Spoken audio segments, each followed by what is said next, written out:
بالله من الشيطان اللعين الرجيم. بسم الله الرحمن الرحيم.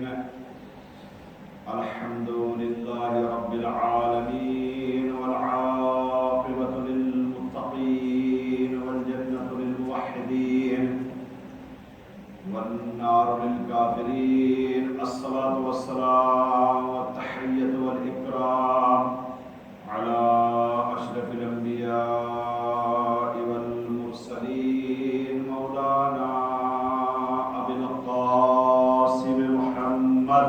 اللهم صل على محمد وآل محمد وعلى أهل بيته الطيبين الطاهرين الغر الميامين المعصومين المظلومين. ولعنة الله على أعدائهم أجمعين. أما بعد فقد قال الله الحكيم. بسم الله الرحمن الرحيم. إنما وليكم الله ورسوله والذين آمنوا الذين يقيمون الصلاة ويؤتون الزكاة وهم راكعون. صلوات على محمد وعلى محمد. اللهم صل على محمد وآل محمد. سورہ مائدہ کی یہ آیت 55 نمبر کی، اب تک اس کا ایڈریس آپ حضرات کو یاد ہو چکا ہوگا، جس میں خداوند عالم نے ولایت کا تذکرہ کیا ہے اپنی رسول اور امام علی علیہ السلام اور ائمہ تحلیل.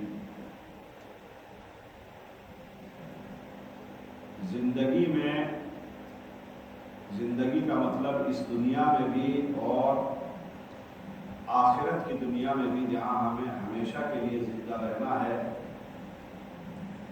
اچھائی کے ساتھ یا برائی کے ساتھ. آخرت میں کسی کو نہ فنا ہے، نہ موت ہے، اور نہ وہاں کوئی ختم ہونے والا ہے. اس دنیا کی زندگی ختم ہو جائے گی اور اس دنیا کی زندگی ہمیشہ ہے. جب ہمیشہ کہا جاتا ہے تو اس کا مطلب وہ کوئی اینڈ نہیں ہے، ابدی ہے. ابدی اللہ کی ایک صفت ہے کہ وہ ہمیشہ ہے، اینڈ نہیں ہے اس کے لیے. ایسے ہی انسانوں کے لیے بھی ہے.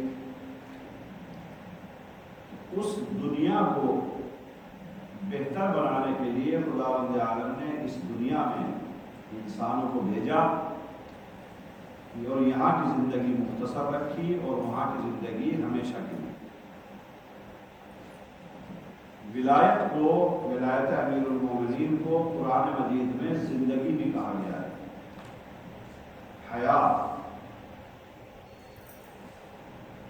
ایک جگہ پر قرآن مجید میں بیان کیا گیا ہے کہ ہم تمہیں پاک و پاکیزہ زندگی عطا کریں گے. اگر نیک عمل انجام دو گے، اچھے انسان بنو گے، تو ہم تمہیں لَنُحْيِيَنَّهُ حَيَاةً طَيِّبَةً، ہم تمہیں پاک و پاکیزہ زندگی عطا کریں گے. پاک و پاکیزہ زندگی کا مطلب یہ ہے کہ وہاں نہ کوئی پریشانی ہے اور نہ کوئی بیماری ہے، نہ کوئی تنگی ہے، نہ کوئی تکلیف ہے، نہ ڈپریشن ہے، کچھ نہیں ہے. ساری خرافات جتنی بھی پریشانیاں ہیں وہ اس دنیا کی. تو وہ حیات طیبہ اور پاک و پاکیزہ حیات کیا ہے؟ وہ ولایت علی کے ساتھ عطا ہوئی ہے. بغیر ولایت کے پاک و پاکیزہ زندگی نہیں ہوئی. قرآن مجید میں ایک جگہ پر اور ارشاد فرمایا ہے اللہ تبارک و تعالی نے، یا ایھا الذین آمنوا استجیبوا للہ وللرسول اذا دعاکم لما یحییکم. مومنو، اللہ اور رسول کو لبیک کہو. ان کی آواز کے اوپر لبیک کہو، جواب دو میں قبولیت کے ساتھ میں. کب؟ جب وہ تمہیں بلائیں زندگی کی طرف. اذا دعاکم لما یحییکم، جب تمہیں پکارے، جب تمہیں دعوت دے اللہ اور رسول کہ زندگی کی طرف آؤ، تو لبیک کہو اور دوڑو اس کی طرف. اسے قبول کرو ان کی دعوت کو۔ تفسیروں میں ملتا ہے یہاں حیات کا مطلب کس چیز کی طرف بلا رہے ہیں اللہ اور رسول؟ ولایت امیر المومنین کی طرف۔ تو اگر ولایت امیر المومنین ہے تو زندگی ہے، اور زندگی ہے تو کامیابی ہے، ورنہ اگر آپ یہ کہیں کہ زندہ تو وہاں بھی رہا جائے گا، آخرت میں بھی وہاں کسی کو موت نہیں ہے، نہ اچھے لوگوں کو نہ برے لوگوں کو، لیکن ایک پاک و پاکیزہ زندگی ہوتی ہے اور ایک گندی زندگی۔ گندی زندگی نہ یہاں کوئی اہمیت ہے اور نہ وہاں کوئی اس کی ویلیو ہے۔ اچھی زندگی کی یہاں پر بھی ویلیو ہے اور اچھی زندگی کی وہاں پر بھی ویلیو ہے۔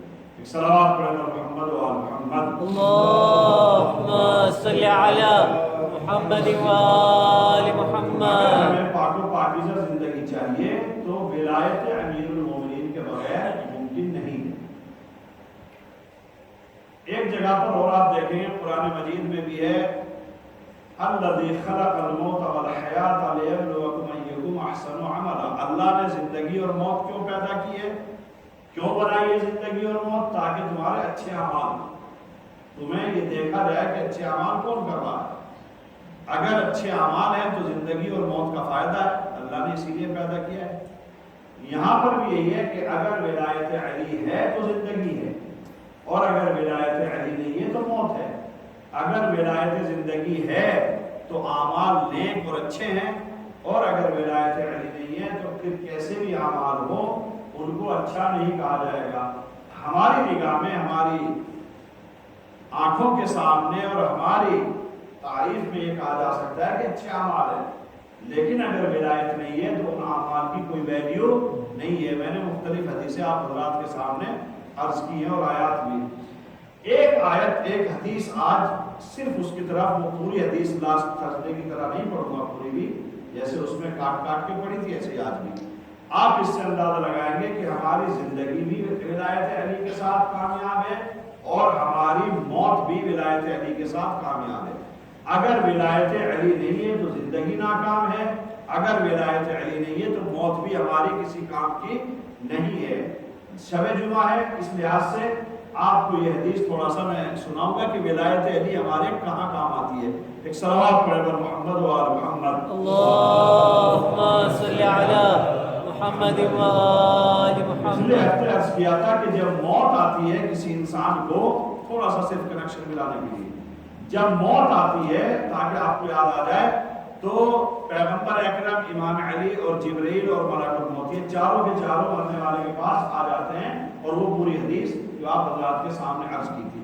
اس کے بعد میں پھر مرنے کے بعد جب اس دنیا میں روح نکل جاتی ہے، پھر مرحلہ آتا ہے قبر میں جانے کا۔ اب اس کے متعلق پیغمبر اکرم کی ایک حدیث ہے جس میں آپ دیکھیں گے امام محمد تقی علیہ السلام سے نقل کی گئی ہے۔ ہمارے نوے امام سے یہ حدیث منقول ہے اور بیان کیا گیا ہے کہ جب کبھی بھی اذا مات العبد المومن، آپ الفاظ پہ غور کیجئے گا، بہت سے لوگ کبھی کبھی ہماری باتوں کو جو ہے وہ غلط طریقے سے سمجھ لیتے ہیں اور سمجھتے ہیں کہ بس مولانا نے یہ بیان کیا ہے، اور بہت سے لوگ بہک جاتے ہیں کہ شاید ہمارے لیے باقی اور کسی چیز کی ضرورت نہیں ہے، ولایت علی ہے تو بس سب کچھ ہے ہمارے پاس۔ نہیں، ولایت علی آنے کے لیے کیا کیا شرائط اور کیا کیا چیزیں میں نے عرض بھی کیا ہے۔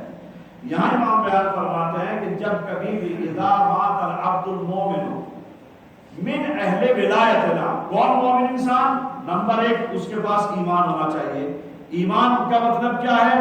اللہ کی وحدانیت، پیغمبر اکرم کی رسالت کو، اس پیغمبر اکرم کی رسالت کے اوپر اس کا عقیدہ ہو، پیغمبر اکرم کو رسول مانتا ہو، اللہ کو ایک مانتا ہو، جو کنڈیشنز ہے الوہیت اور وحدانیت کی اور پھر رسالت کی، اور وہ ہماری ولایت والا ہو۔ ولایت والا یعنی ہماری امامت کو قبول کرتا ہو، ہمیں اللہ کا ولی مانتا ہو، ہمیں امام مانتا ہو، ہمیں معصوم مانتا ہو، وہ ساری اس کے ذمن میں اور اس کے تحت میں آ جاتی ہے کہ جب کوئی بھی انسان مرتا ہے اس دنیا سے مومن، اور وہ ہماری ولایت رکھنے والا ہے، تو اس کے لیے کیا ہوتا ہے؟ دخل معہ قبرہ ستہ حور، 6 حوریں اس کی قبر میں آ جاتی ہیں۔ جیسے آپ قبر میں رکھ کے چلے جائیں گے، اسے قبر میں اتارا جاتا ہے تو وہ تو ہمیں دیکھنے کے لیے ہمیں تو دکھائی نہیں دیں گے، لیکن جب بھی انسان کو جو مومن ہوتا ہے اور ولایت والا ہوتا ہے اسے قبر میں اتارا جاتا ہے تو 6 قسم کی حوریں اس کی قبر میں آ جاتی ہے، جنت میں، محشر میں، برزخ میں، وہ بعد کی بات ہے۔ اس کیا ہوتا ہے وہ ایک الگ معاملہ۔ 6 حوریں اس کی قبر میں آ جائیں گی اور ان کا کام کیا ہوگا ان کے لیے بیان فرمایا ہے۔ صلوات پڑھیں گے محمد و آل محمد۔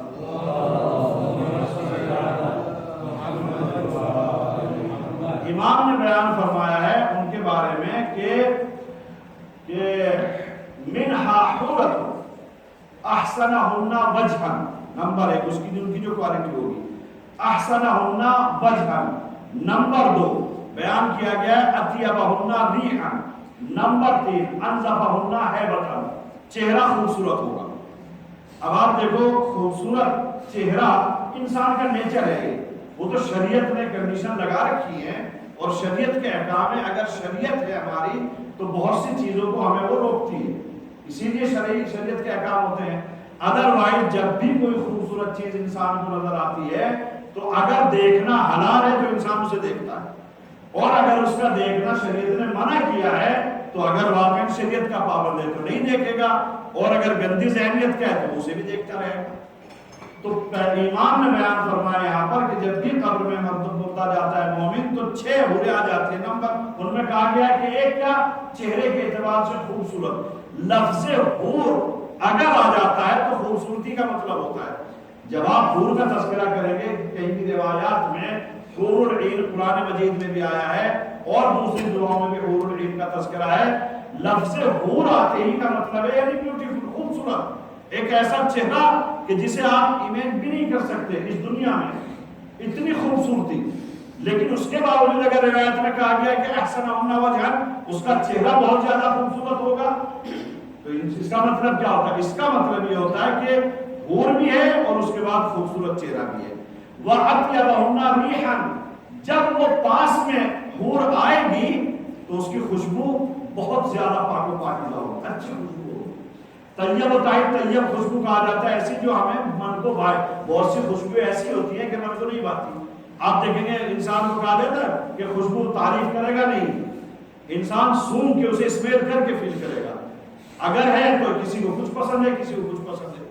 بہت سی خوشبویں سب کو پسند نہیں ہوتی۔ کوئی انسان کہتا ہے میرے تو سر میں درد ہو جاتا ہے کوئی خوشبو ڈال کے آ جائے تو، لیکن یہاں پر بیان کیا گیا کہ ان سے خوشبو بہترین آئے گی ایسی کہ مردے کو گوارا لگے، پسند آئے۔ نمبر 3 جو ان کی خوبصورتی اور ان کی کوالٹی بیان کی ہے وَأَنْزَفَهُنَّ هَيْبَةً، شکل و صورت تو ہے پوری، لیکن پوری جو باڈی لینگویج ہے یا پورا جو جسم ہے وہ اس طریقے کا ہے کہ نظیف، بالکل صاف ستھرا، جو انسان کو بھائے۔ وہ بہت کہا جاتا ہے نا، بہرحال الفاظ ہے اس لیے میں ادا کر رہا ہوں کہ دیکھتے ہی انسان کے دل میں اتر جائے اور پھر انسان اس کا فین ہو جائے، اس کے اوپر فدا ہونے کے لیے تیار ہو جائے۔ یہ کوالٹی بیان کی امام نے ان حوروں کی۔ ایک صلوات پڑھے پر محمد و آل محمد۔ اللہم صلی علی محمد و آل اب یہ محمد۔ جب قبر میں آ جاتی ہیں، قبر میں آنے کے بعد اب کرتی کیا ہے قبر کے اندر؟ اس میں حدیث میں بیان کیا گیا، جلدی جلدی عرض کروں میں، کہ ایک حور ان میں سے مردے کے سرانے کھڑے ہو جاتی ہے، سر کدھر ہوتا ہے مردے کا؟ ادھر آ جاتی ہے۔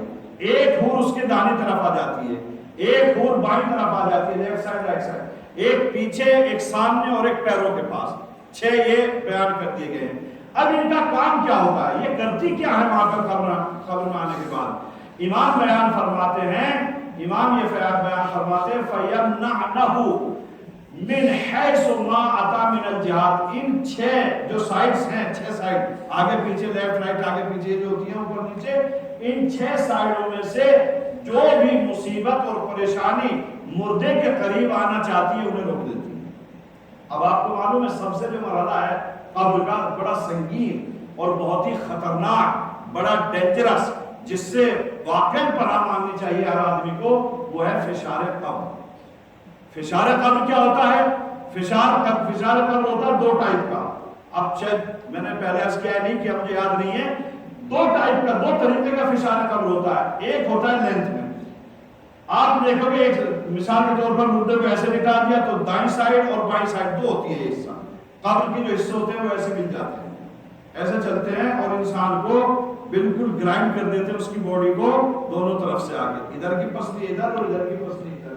یہ ہوتا ہے فشار قبر۔ یہ مذاق نہیں ہے، یہ روایات کے الفاظ ہیں، کسی نے دیکھا نہیں ہے جو دیکھ جس کے اوپر بیتتی ہے وہ بتائے گا نہیں آگے ہمیں آگے، لیکن جو روایت ہے معصوموں کی وہ یہ ہے کہ ایک فشار قبر ہوتا ہے اس طریقے سے، ادھر کی پسلیاں یہ دو ہوتی ہیں اور ادھر کی ادھر مل جاتی ہے، ایک فشار قبر ہوتا ہے۔ دوسرا فشار قبر ہوتا ہے سر سے لے کر پیر کی طرف، اس کے لیے بیان کیا گیا ہے کہ سر کا مغز جو ہوتا ہے بھیجا وہ پیروں کے ناخنوں سے نکلنا شروع ہو جاتا ہے۔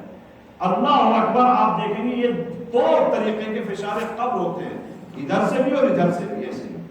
یہ ہمیں کیا کرتی ہیں، کوئی بھی پریشانی کوئی بھی مصیبت مومن انسان کے اوپر نہ ادھر سے آئے گی نہ ادھر سے آئے گی۔ اس کا مطلب کیا ہے، پہلا کام یہ ہے مرد مومن کا اگر وہ ولایتی ہے کہ فشار قبر سے محفوظ رہتا ہے۔ ایک صلوات پڑھ کر محمد و آل محمد، اللہم صلی علی محمد و آل محمد۔ فشار قبر جو روایت میں بیان کیا گیا ہے بہت سے لوگوں کے لیے بیان کیا گیا، لیکن ایک دو میں عرض کرتا ہوں۔ نمبر ایک، وہ انسان فشار قبر سے محفوظ نہیں رہ سکتا جو اپنے جسم کو پاک نہ رکھتا ہو۔ بہت سے لوگ ہوتے ہیں نا جب یورین فری کرتے ہیں یا ٹوائلٹ سے فارغ ہوتے ہیں فریش ہوتے ہیں، بہت سے لوگ خیال نہیں کرتے، دھیان نہیں رکھتے۔ چلو اس جو ہے وہ بڑے بہرحال ممبر ہے، میں اس کی عرض کر رہا ہوں چونکہ مسائل ہیں۔ اگر انسان ہے دھونے میں تو لگتا ہے، لیکن بہت سے یورین جب ریلیز کرتے ہیں فری کرتے ہیں، بہت سے لوگ طہارت بھی نہیں کرتے اور ایسے کھڑے ہو گئے یا بیٹھ گئے کیسے۔ یہ کہا گیا کہ اگر یورین کی چھینٹیں انسان کے جسم کے اوپر پڑتی ہیں تو یہ فشار قبر میں اضافے کا سبب بنتی ہے، اسی لیے کہا گیا ہے کہ اپنے جسم کو پاک رکھو۔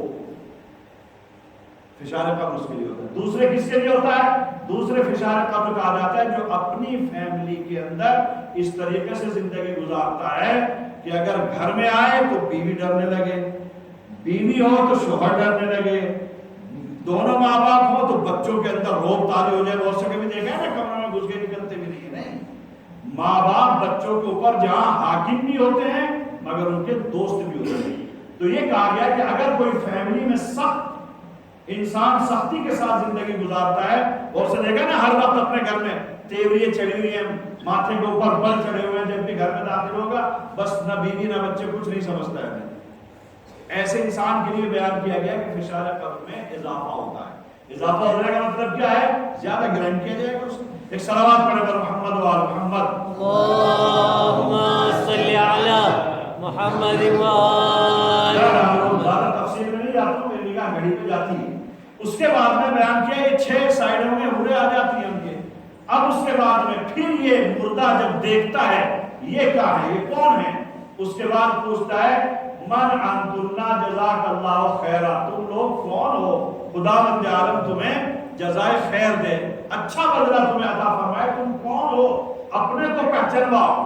اب اس کے بعد میں جب یہاں انٹروڈکشن ہوتا ہے، اب آپ اس سے اندازہ لگائیے، فَتَقُولُ الَّتِي عِنْدَ عَنْ يَمِينِهِ، فَتَقُولُ الَّتِي عِنْدَ يَمِينِهِ، جو دانی طرف ہوتی ہے وہ کیا کہتی ہے، وہ کہتی ہے انا الصلاۃ، میں نماز ہوں جو تو زندگی میں ادا کرتا تھا۔ اب اس کا مطلب کیا ہے، اگر کوئی انسان زندگی میں نماز نہ پڑھتا ہو تو یہ سائڈ تو خالی رہ جائے گی اور اس سائڈ سے مصیبتیں آنے والی ہیں قبر۔ اسی لیے کہا گیا قرآن مجید میں بھی کہ نماز کی حفاظت کرو، حافظوا الصلوات والصلاۃ الوسطی، نمازوں کو پابندی کے ساتھ ادا کرو۔ ان قبیلہ ما سوا، امام صادق علیہ السلام نے فرمایا نماز قبول ہوگی تو سارے اعمال قبول ہوں گے، نماز رد ہو گئی تو کوئی عمل قبول نہیں ہوگا۔ الصلاۃ عمود الدین، دین کا پلر ہے، دین کا ستون ہے نماز۔ انسان نماز کو ہلکا سمجھتے ہیں، نماز کے بارے میں زیادہ نہیں، ہاں ہوگی، اگر آپ کسی کو بولیں گے بھی چلو نماز پڑھ لو، ہاں پڑھ رکھی ہے نماز، تم پڑھ لو، بس تم نے پڑھ لیا یہی بہت ہے۔ بڑے بڑے روڈلی جواب ملتے ہیں مولویوں کو بھی اور آپ حضرات کو بھی جو ایک دوسرے کو نصیحت کرتے ہیں۔ اسی لیے کہا گیا کہ نماز پابندی کے ساتھ اول وقت ادا کیجیے، بعد میں توفیق ہو جائے تو مسجد ہے تو جماعت بھی ہے، اگر ممکن ہے اس کے ساتھ میں ادا کیا جائے جماعت کو۔ تو یہ وہ جو رائٹ سائڈ میں ہوگی وہ کہے گی انا الصلاۃ، میں نماز ہوں جو تو انجام دیتا تھا دنیا میں، اگر انجام دیتا ہے تو وہاں جگہ ہے، اور اگر انجام نہیں دیتا ہے تو وہ سائڈ تو خالی ہو جائے گی۔ اس کے بعد میں فَتَقُولُ الَّتِي عَنْ يَسَارِهِ، جو بائیں طرف حور ہوتی ہے وہ کیا کہتی ہے کہ میں ایک صلوات پر محمد و آل محمد. اللہم صلی علی محمد و آل بائیں محمد. طرف والے حور کہتی ہے کہ میں زکات ہوں. میں زکات کس کے اوپر واجب ہوتی ہے؟ کسانوں کے اوپر ہوتی ہے واجب. زکات کا لفظ ہوتا ہے، اہل سنت خمس کو نہیں مانتے، لیکن بہت سے جو کسانی نہیں کرتے ہیں ان کے اوپر خمس واجب. تذکرہ روایات میں اس سے مراد خمس بھی ہوتا ہے. اب اگر انسان زکات دینے کا، خمس نکالنے کا پابند ہے تو یہ سائیڈ بھی بزی ہے، ادھر سے بھی حور جو ہے وہ پروٹیکٹ کرنے والی ہے، ادھر سے فشار کا کوئی عذاب، کوئی پریشانی، کوئی مصیبت، کوئی جہنم کا شعلہ کچھ نہیں آئے گا، ادھر سے بھی جنت جیسی خوشبو آئے گی اگر انسان اس کا پابند ہے. جو چیز سامنے تھی وہ کہتی ہے میں روزہ ہوں، جو پیچھے تھی وہ کہتی ہے میں جہاد ہوں، جو پیروں کے پاس تھی وہ کہتی ہے میں حج اور عمرہ ہوں. اور ایک چیز اور جو بیان کیا گیا اس میں وہ بھی ہوں کہ جو اپنے فیملی کے ساتھ میں صلہ رحم کرتا ہے. صلہ رحم کا مطلب کیا ہوتا ہے؟ اپنی فیملی سے کلوز رہے، دعا سلام کرے، خیر خبر لے، بیماری میں، اچھائی میں، برائی میں ان کا ساتھ دے. اسے کہا جاتا ہے صلہ رحم، جس کا ایک فائدہ یہ ہوتا ہے کہ دنیا میں انسان کی عمر میں اور رزق دونوں چیزوں میں اضافہ ہوتا ہے. اگر کوئی انسان صلہ رحم کرتا ہے اس کے رزق میں بھی اضافہ ہوتا ہے اور برکت ہوتی ہے، اور اس کی عمر میں بھی اضافہ بھی ہوتا ہے اور برکت بھی ہوتی ہے. عمر میں لمبی عمر جینا اتنا کمال نہیں ہے، اس عمر میں برکت ہونا کمال ہے. اگر انسان ہے، بہت سے لوگ 100 سال جی جاتے ہیں، جانوروں کی طریقے سے آئے، پیدا ہوئے، اس دنیا میں کھایا پیا، جسم بڑھایا، باڈی بلڈر کیا اور اس کے بعد مر گئے، پتہ بھی نہیں ہوتا. بہت سے لوگ کچھ ہی ٹائم کے لیے زندہ رہتے ہیں مگر ہمیشہ کے لیے وہ اس دنیا میں ابد ہو جاتے ہیں، زندہ جاوید بن جاتے ہیں. تو یہاں پر برکت چاہیے عمر میں برکت بھی ہوتی ہے، اضافہ بھی ہوتا ہے صلہ رحم میں، اور قبر میں بھی کام آتی ہے. تو آپ نے دیکھا، اور اس کے بعد میں یہ سب جب 5 جہتیں مکمل ہو جاتی ہیں، اس کے بعد میں پھر جو سر کے پاس حور ہوتی ہے وہ کیا کہتی ہے؟ وَأَنَا الْوِلَایَةُ لِعَلِيِّ بْنِ أَبِي طَالِبَ علیہ السلام وَالْأَئِمَّةِ مِنْ ذُرِّيَّتِهِ. میں وہ ولایت ہوں کہ جو تو علی کے بارے میں اور ائمہ طاہرین علیہ السلام جو علی کی اولاد اور علی کی ذریت میں سے امام تھے، تو ان کی ولایت کا قائل تھا، ان کو اپنا امام مانتا تھا، ان کو اپنا ولی مانتا تھا، ان کو اپنا مولا مانتا تھا، ان کے نقش قدم کے اوپر چلتا تھا، ان کی باتوں کو اپناتا تھا، ان کو خوش کرتا تھا. میں وہ ہوں جو سر کے پاس ہے. اور یہ کہا گیا روایت میں وَأَحْسَنَهُنَّ، ان تمام حوروں میں، تمام چیزوں میں سب سے خوبصورت یہ حور کہ جو انسان اور مومن کے سرحانے موجود ہے. ایک صلوات پڑھیں پر محمد و آل محمد. اللہم صلی علی محمد و آل حیدری. نبی امام کی حدیث ہے، ہم امام کو معصوم مانتے ہیں اور ظاہر سی بات ہے، اور ہماری معتبر کتابوں میں یہ روایت موجود ہے. اب ہمیں یہ کلیئر ہو جاتا ہے یہاں پر کہ اگر ہمیں قبر میں سکون کی زندگی اور قبر میں آرام سے رہنا، تو وہاں نہیں دیکھو، وہاں دولت، اولاد، ثروت، شہرت، دبنگئی یا کوئی بھی دنیا میں چاہے جیسے زندگی گزارتے ہو، وہاں کچھ کام نہیں آئے گا. اگر اچھے اعمال ہیں، یہ چیزیں ہیں ہمارے پاس، تو قبر سے کوئی پھر گھبرانا اور کوئی ڈرنے کی بات نہیں ہے. اور اگر یہ چیزیں نہیں ہیں اور یہ چیزیں وہاں پر نہیں ہیں ہماری حفاظت کے لیے، تو پھر نہ معلوم، آپ کو معلوم ہے یہ فشار قبر ہی نہیں ہے، اس کے بعد بہت سے اور عذابات بھی ہیں، بہت سی اور سزائیں بھی ہیں جو قبر ہی میں شروع ہو جاتی ہیں.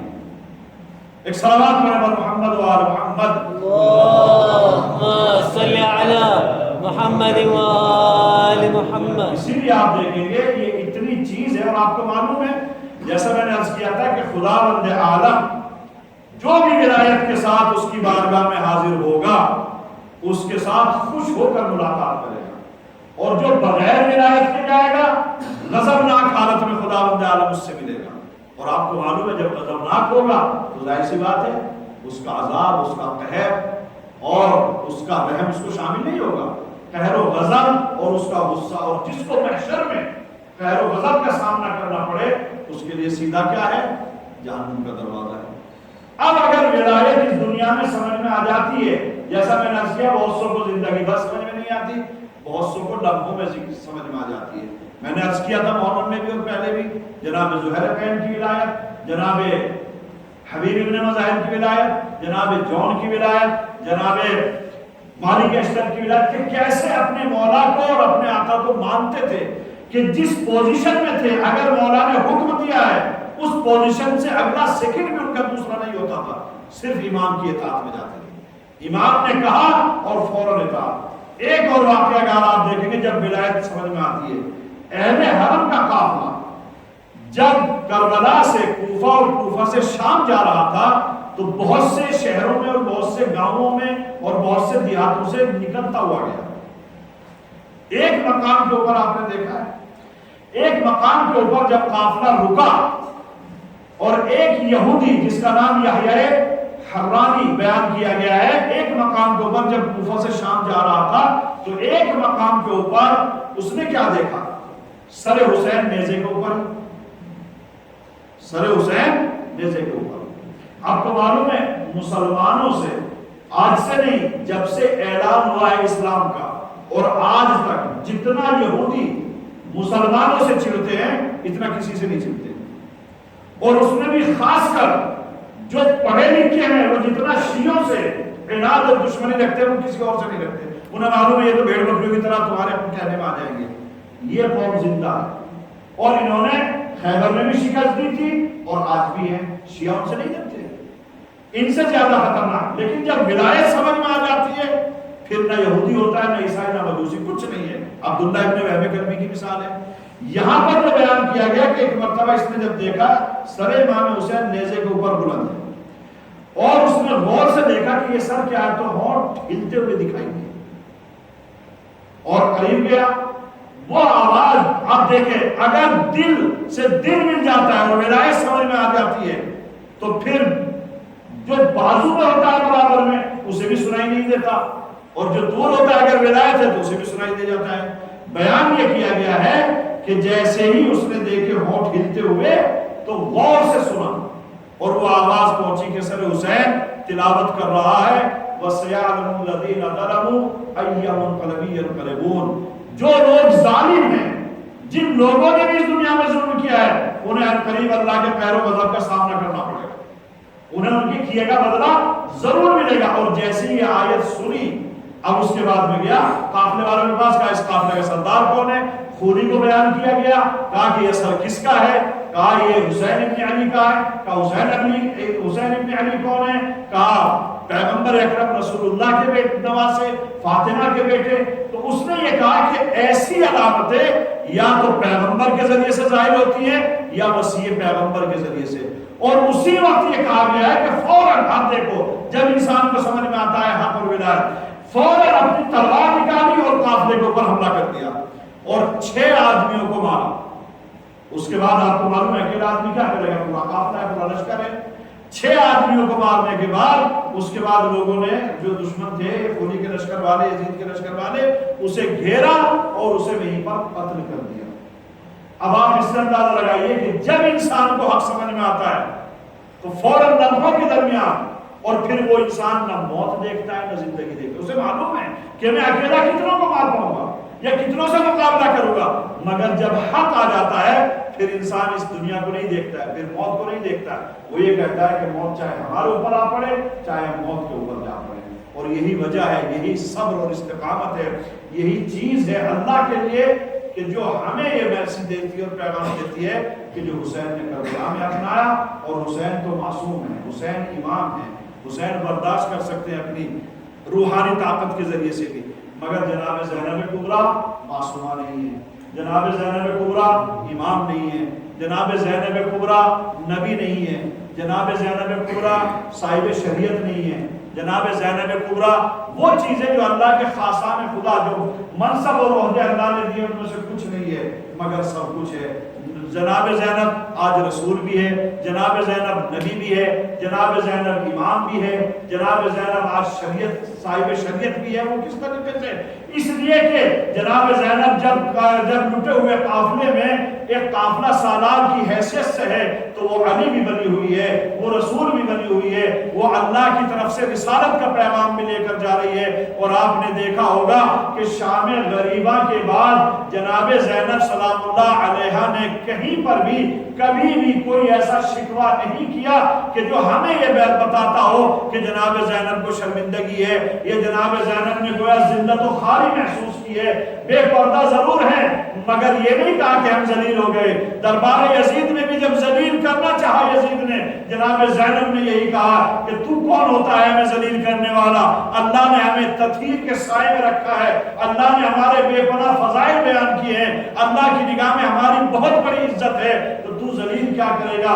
مگر ہاں عزادارو، بس زینب کبریٰ کے لیے اگر غم کا بیان ہے، اگر غم کا مقام ہے تو وہ یہ ہے کہ قتل کرنے والے وہ تھے جنہوں نے نانا کا کلمہ پڑھا، پیاسا رکھنے والے وہ تھے کہ جس اسلام میں یہ کہا گیا ہے کہ جانوروں کو بھی پانی پلایا جائے، قتل کرنے والے حتیٰ کہ جناب علی اصغر کو شہید کرنے والے وہ لوگ تھے کہ جو کلمہ پڑھ رہے ہیں۔ انہیں یہ بھی ترس نہیں آیا کہ بچوں کے اوپر کچھ بھی واجب نہیں ہوتا ہے، بچوں کو کسی بھی جنگ میں اذیت نہیں دی جاتی ہے، بچوں کو کسی بھی جنگ میں نہیں مارا جاتا ہے۔ مگر ہاں عزادارو، ایک مقام ایسا آتا ہے کہ جب لٹا ہوا قافلہ کوفے اور شام کی طرف جا رہا تھا، ایک مقام ایسا آیا کہ جناب امام حسین علیہ السلام کا سر اقدس جس نیزے کے اوپر موجود تھا وہ نیزہ خونی کے ہاتھ سے چھوٹ کر زمین میں گڑ گیا اور جتنا نکالنا چاہا نہ نکلا۔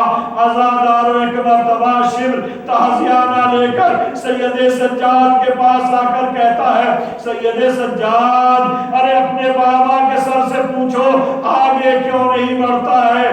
جناب سید سجاد نے ماتر جناب امام حسین سے کہا، اے بابا ارے آخر وجہ کیا ہے؟ سر حسین سے ندا آئی، اے بیٹا ارے میری لاڈلی سکینہ جو میرے سینے پہ سوتی تھی قافلے سے بچھڑ گئی ہے، جب تک سکینہ نہ آئے گی آگے قافلہ نہ بڑھے گا۔ عزادارو، جناب زینب جناب سید سجاد سکینہ کی تلاش میں جس طرف سے قافلہ آ رہا تھا ادھر کو واپس جاتی ہیں، کیا دیکھتی ہیں کہ ایک بیوی ہے اپنی آغوش میں بچی کو بٹھائے ہوئے سر کے اوپر ہاتھ پھیر رہی ہے۔ جناب زینب نے تڑپ کر کہا، اے بیوی ارے ہمارے اوپر تو کوئی رحم نہیں کر رہا تھا، تو کون ہے؟ اپنا نام بتا دے تاکہ میں فاطمہ سے تیری سفارش کروں، ہماری بچی کو آغوش میں بٹھانے کا شکریہ، دست شفقت اس کے سر کے اوپر پھیرنے کا شکریہ۔ بس ایک مرتبہ نالہ و فریاد بلند کی، اے بیٹی زینب ارے یہ فاطمہ ہے، جب سے مدینے سے چلے ہو تمہارے ساتھ ساتھ ہو، کربلا سے لٹا ہوا قافلہ چلا ہے تو ساتھ ساتھ ہو۔ الا لعنت اللہ علی القوم الظالمین وسيعلم الذين ظلموا أي منقلب ينقلبون۔ الہی بحق الزہرا وابیہا وبعلها وبنیہا، پروردگار بحق محمد و آل محمد ہماری اس مختصر سی عبادت کو قبول فرما، محمد و آل محمد کے طفیل میں پروردگارہ ہماری عزاداری میں اخلاص عطا فرما، ہمارے آنسوں میں جناب فاطمہ الزہرا کے رومال میں جگہ عطا فرما، حسین کے عزادار دنیا میں جہاں کہیں بھی آباد ان کی جان و مال عزت و آبرو کی حفاظت فرما، جہاں بھی دنیا میں عزاداری میں رکاوٹیں رکاوٹوں کو دور فرما، پروردگار بحق محمد و آل محمد اتباعت عالیات و مقامات مقدسہ کی حفاظت فرما، پروردگار ہم سب کو امام حسین مظلوم کربلا کے روزے کی زیارت نصیب فرما، یا اللہ بحق محمد و آل محمد آخرت میں جناب فاطمہ الزہرا کی شفاعت نصیب فرما، یا اللہ بحق محمد و آل محمد ہماری عزاداری سے اور ہماری تمام عبادات سے محمد و آل محمد کو راضی و خوشنود فرما،